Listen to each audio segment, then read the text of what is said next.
Bismillahir Rahmanir Rahim. Surah Shams. Central theme, relationship with the preceding surah and analysis of the discourse. In Surah Balad, the previous surah, the leaders of the Quraysh were warned that when they came to inhabit Mecca, they had to leave a life full of struggle. Mecca at that time was a desolate and barren piece of land. It was as a result of the supplication of Abraham ﷺ and the blessings of the house of God that they received abundance in food and sustenance that made them prosper. Hence, after receiving these favors, they should not be overcome with conceit and spread anarchy in the society.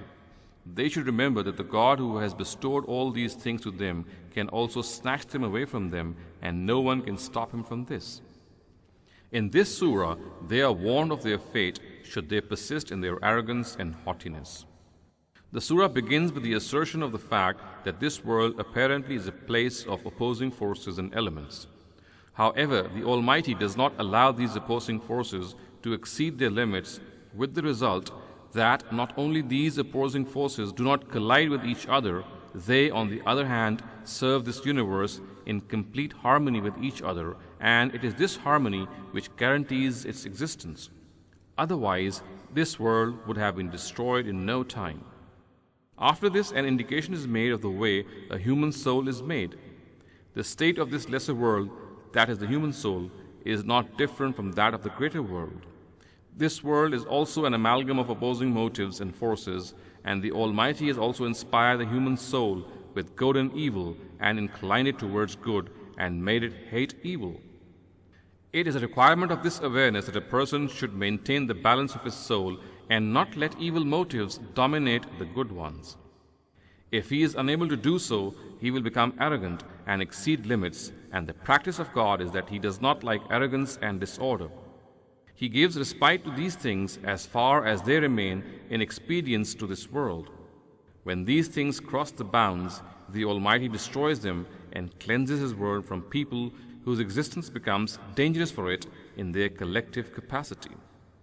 At the end, in order to cite an example of this practice of the Almighty, the Qur'an mentions the destruction of a nation from amongst the previous nations whose might and majesty was well known to the Quraysh and whose arrogance and rebelliousness is alluded to in their literature. The Quraysh are asked to seek a lesson from their fate and are warned that if they adopt the same arrogant attitude, they too would be seized by the Almighty and no one would be able to help them. Text of the surah. Bismillahir Rahmanir Rahim.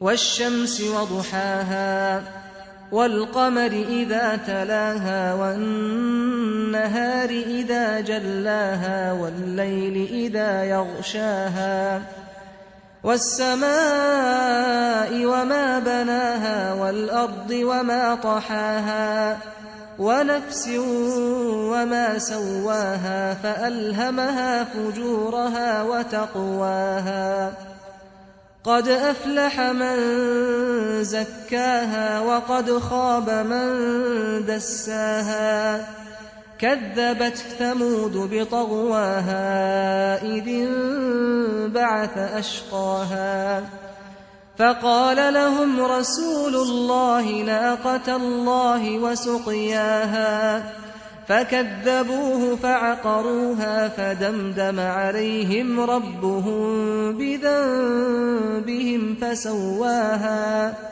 ولا يخاف عقباها. Translation of the surah. The sun bears witness and its ascent, and the moon when it follows it, and the day when it illuminates it, and the night when it enshrouds it, and the sky and the way it is raised bears witness, and the earth and the way it is laid out, and the soul and the way it is perfected. Then was given awareness of its evil and its good. He succeeded who purified it, and he failed who soiled it.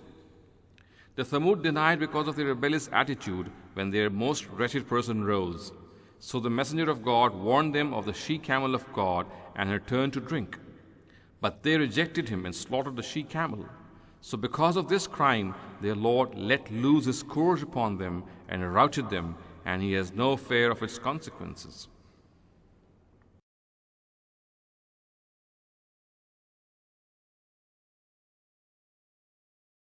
Translation of the Surah.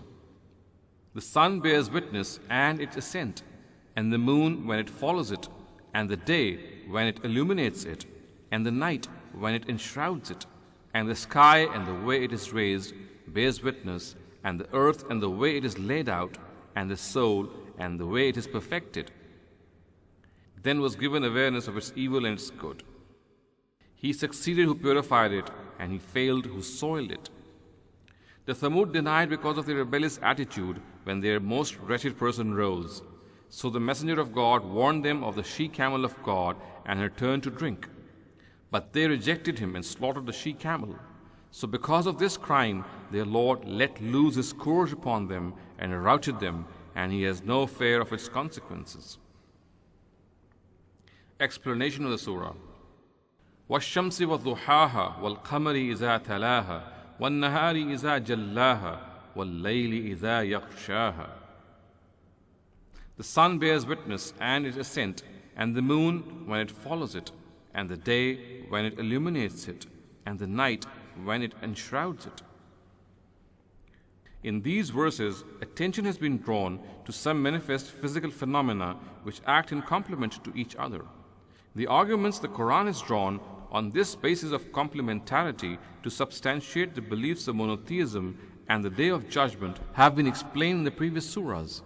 Here in these verses, the specific aspect which is brought in focus is that although the sun and the moon and the night and day are seemingly opposing to one another as regards their appearance and temperament as well as the effects they cause, however, the schemer of this world has placed all these parts in the machinery of this globe in such a manner that they do not clash with one another in the slightest way. On the other hand, they work in complete harmony with one another in their respective spheres, keeping in view the collective expedience of the universe. Neither does the sun interfere with the movement of the moon, nor does the moon push itself to appear before its appointed time. Neither does the day dare emerge before its appointed time, nor does the night have the power to terminate before time the duty the day must observe. The Qur'an says, لَا الشَّمْسُ يَنْبَغِي لَهَا أَن تُدْرِكَ الْقَمَرَ وَلَا اللَّيْلُ سَابِقُ النَّهَارِ. Or, neither is the sun allowed to overtake the moon, nor does the night outpace the day. It is on the harmony of these opposing forces and elements that the existence and sustenance of this universe depends. If instead of this harmony and accord, these opposing forces exceed the limits, then in no time will this universe be destroyed. For this reason, the Creator of this universe has made them observe certain limits. And thus, by their very existence, these elements give the message to the living beings of this world that they too should lead a life within the bounds set for them by God. If they violate these limits, they will create disorder in this world, and the Lord of this world does not put up with people who create disorder in His kingdom. وَالسَّمَاءِ وَمَا بَنَاهَا وَالْأَرْضِ وَمَا طَحَاهَا. And the sky and the way it is raised bears witness, and the earth and the way it is laid out. Attention is first directed to the structure of the sky, its enormity, and the blessings which exude from it. All this bears witness to the great power, profound wisdom, and boundless providence of their Maker. The greatest of tasks is not impossible for Him. His wisdom is immense, and His mercy and providence are all-embracing. It is the essential requirement of His power, wisdom, and providence that people should not be allowed to go scot-free in this world for all their deeds. He should see what people for whom He has made all this do, and then reward or punish them accordingly. If He does not do this, then this would mean that all His power and wisdom, mercy and providence are purposeless, and this universe is a meaningless creation. The question arises about the particle ma in وَمَا بَنَاهَا and وَمَا طَحَاهَا, whether it is of the nature of a verbal noun or is demonstrative. In my opinion, it is the former. If it is regarded as the latter, then it would refer to God, whereas all these oaths are not sworn by Him. They are, on the contrary, sworn by His signs and the phenomena He has created. They are meant to specifically direct our attention to those aspects which are meant to convey a message to mankind which can open for them the path of guidance delineated in this surah. The oaths sworn by the sun, moon, day and night are qualified by clauses such as إِذَا يَغْشَاهَا, or when it enshrouds it, and إِذَا جَلَّاهَا, or when it illuminates it, and إِذَا تَلَاهَا, or when it follows it. The qualification is meant to set right our point of view. If in this context it is said, I swear by the sky and by he who has made it, by regarding the particle ma to be demonstrative, then the nature of this oath will be different from the ones mentioned earlier. One part of this oath will connote bearing witness, and the other will be an oath sworn by what is sacred and revered, which would be out of place here. The Almighty has presented the bearing of witness of His signs here and not of His own self. Moreover, referring to God through the particle ma is not appropriate as well.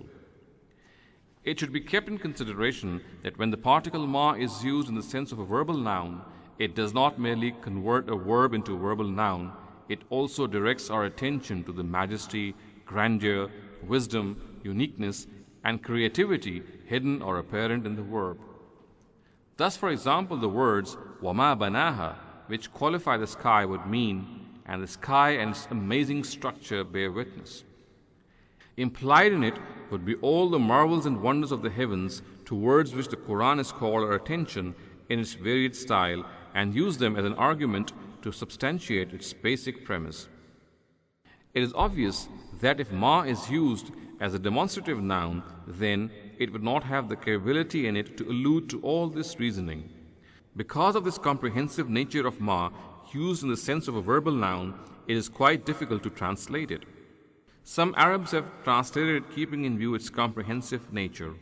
However, since in Urdu this style does not exist, I have not been able to translate it fully, even though I have tried my best. It may be added that the case of English is no different. The sentence وَالْأَرْضِ وَمَا طَحَاهَا, or and the earth and the way it is laid out bears witness, should also be understood keeping in view the above aspects. In Surah Ghashiyah it is said, وَإِلَى الْأَرْضِ كَيْفَ سُطِحَتْ, or and do they not see the earth, how it has been spread out? Surah number 88, verse 20. I have explained there that implied in this concise and terse statement are details which the Qur'an has delineated at other places while referring to the marvels and wonders of the earth and used them to substantiate its various claims. In other words, the facts on which the word kaifa, or how in this verse of Surah Ghashiyah, induces a person to reflect, for the same purpose the word ma, used in the sense of a verbal noun, is employed here. However, there is a subtle difference between the nature of the two, an explanation of which is beyond the scope of the discussion intended here.